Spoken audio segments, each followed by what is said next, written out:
Hello, ladies and gentlemen. I am at Ugwa's More Gay Shit with the Egotistical Psychopath Tony Vargas. Hey, what's up? What's going on, brother? It's probably the most polite anybody's ever said your name, huh? You're not wrong. Hey. You are not wrong. I'm his first. That's the way it has to be here tonight. It has to be. All right, so Tony, we're going to talk about, kind of what you've been going on in your life since, the pandemic. We talked during the pandemic when there was no wrestling around here, and then it's come back, and you've kind of been everywhere. Yeah, kind of been everywhere, which is a good thing. It's never a bad thing. It's never a bad thing. So, I mean, what you like when the wrestling first came back, you were like doing shows obviously at Level Up for Ugwa outside, and I met you at an Oakley show where you and the Bike Club terrorized basically the whole roster. What's it been like, transitioning from the still kind of early stages of the pandemic, but with wrestling, and then coming back to where it's basically normal again? I would say the hardest part, especially with the pandemic side of it, it was, the no fans. Especially with me, I feed off the fans. I love talking shit to the fans. I love, just that whole fan interaction. So that part was a little hard. But, since coming back, I love it. I mean, I always say it. I'm NorCal's most hated. People fucking hate me, and I love it. Yes, sir. I mean, when you're repping Hayward, it's not hard to hate. I get hated for it too, bro. It's good. It's good. So, I mean, like, since you've been back in the ring, you've gotten in tremendous shape. What was kind of the motivation behind that? I would just say because, you hear the whole talks, right, where, you got to look like a wrestler. You got to look like a wrestler. But for me, I don't need to look like nobody. I need to look like me, Tony Vargas. And, yeah, I don't have a six-pack. I'm not built like a Greek god. But at the end of the day, my cardio is better than anybody out there. I put on matches that are better than all these guys who have six-packs and stuff like that. So at the end of the day, I just accepted my body type. And I don't need to fit in. That's the end of the day. I don't need to fit in. I am who I am. And at the end of the day, like I said, you can love me or hate me, but you will be entertained by me. I love you. Well, I love you too, man. It's that haystack love. Yes, sir. I mean, also, you've just recently become the head trainer at Next Level Pro. So what's that been like? Is this your first time instructing or coaching? No, definitely not. I was a head MMA instructor for a while, for about 3 years. Okay. So I taught MMA, wrestling, jiu-jitsu, kickboxing, Muay Thai.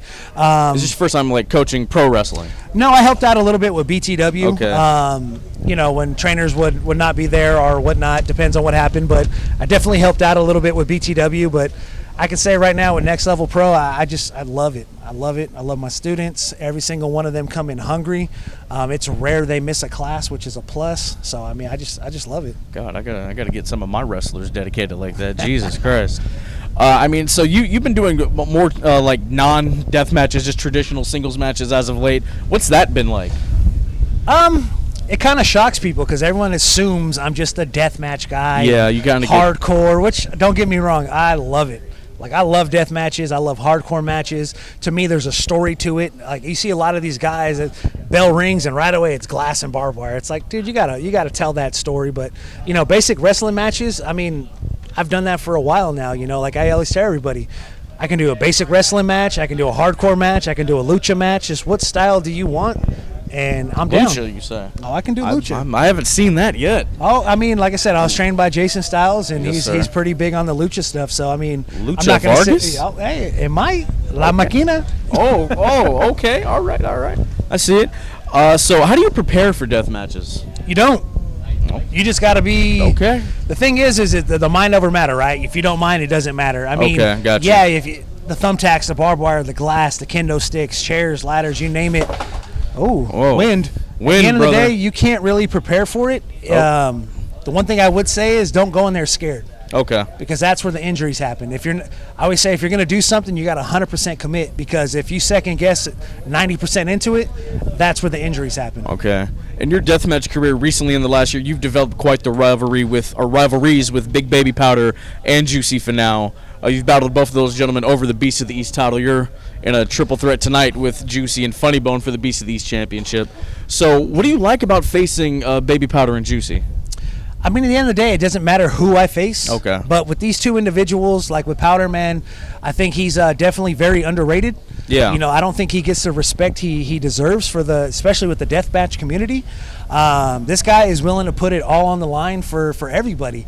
And, at the end of the day, that guy, fuck, man, hats off to him. Juicy, same thing. I mean, he's one of NorCal's right now rising young stars. I mean, you look at your social media accounts, he's booked everywhere. So the end of the day is I always tell people, what's your limit? Because I don't got one. Okay. So if you're willing to go balls to the wall with me, then you already got my respect. Okay, so obviously you have to train differently to face them because Baby Powder, is a regular-sized human being, and then Juicy's a giant. Is there anything that you do that you... How am I going to put this? Is there a similar way that you go into, like, facing those two? I just go in as normal. Okay. I don't switch up my game plan for any of them. At the end of the day, they're both going to bleed. Gotcha. That's how it's going to happen. And one thing we didn't really talk about the last time we did this, you have a toy collection, or you collect toys. Oh, yes. Oh, yes. They might be of the adult variety. We don't know yet. Hey, I always say they're posable statues. All right. So how did you get into this toy collection? And I've seen like you post some stuff on Instagram and stuff like that. I mean, it's shit since I was a kid, Okay. I mean, when you're a kid, you love toys, and as an adult, the toys that I couldn't afford because of my parents or whatnot, I got them as adults. So it's even better. It's just one of those things where, some people collect baby daddies, I collect toys. So, I mean, end of the day, I'm just a big nerd, and I love it. Okay. All right. I've never heard of anybody putting it that way, but Tony, thank you, man. This has been fun, but now it's time for the rapid portion part of the interview. Let's do it. I'm gonna ask you a question, just whatever comes to your mind. Favorite football game you ever played? My favorite football game I have ever played, I would have to say probably 7-8 years ago. I was playing for this team called the Central Valley Hurricanes. Okay. I was joking around, so they put me at left tackle, and I balled out. Not one single sack, not one tackle for a loss, and we ended up winning the championship. So yes, sir. Hey, Yes, sir. Favorite MMA match you've had? Favorite MMA match I had, I would say, was against this guy. He shall be named nameless. He's a punk. But anyways, I knocked his ass out in 24 seconds in the first round in his hometown. So wow. It was great. And then I got to get on the mic and do what I do best, talk shit, rile up the crowd, and let's just say they wanted my head, so I had to exit the building pretty quick. That's heat, brother. Yes, sir. Favorite pro match you've had in the last year? Favorite pro wrestling match you've had in the last year? Favorite pro wrestling match I've had in the last year? Oh, man, I mean, I've had some fun ones. I would have to say, as of right now, it would have to be against one of my students, Ralph. Okay. Just to see the growth, and I kind of threw him in the fire, and I think he did damn well. Okay, for sure. And lastly, the cameraman demands this every interview, so we're going to do it. Okay. Hot tub time machine. Yes. If you could get in a hot tub time machine and travel back in time to any wrestling event in history, what would it be and why? Ooh. I don't really know what event I would personally go to, but if I had a hot tub time machine and I got to travel in time, I would have loved to face Arn Anderson. I don't care what event. I don't care if it was a house show what era? Or a paper. It doesn't matter, man. Just Okay. Arn Anderson. Okay. Come on, that's double A. That is double A. That dude, Spot on the pine. Yes, that is like my favorite wrestler. But yeah, I don't care what event, just as long as it's me versus double A. All right. I can see you in the Smoky studio in like '88 wrestling him while he's the TV champ. I can see it. I would have destroyed him. Okay, for You sure. hear that, Arn? Hey, he set it up. He still drops that spine buster, Hey, man. I'll take it like a champ. Yes, sir. Yes, sir. Tony, this has been great, man. You're a great dude. I love chopping it up with you. Let the people know where they can find you. You can find me on what do I have?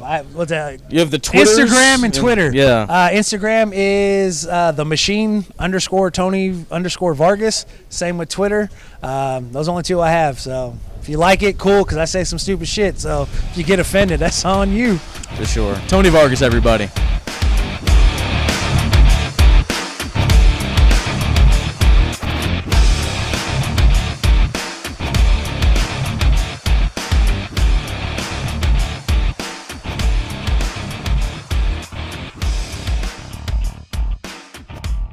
This has been the Bulletcast. Thank you for listening.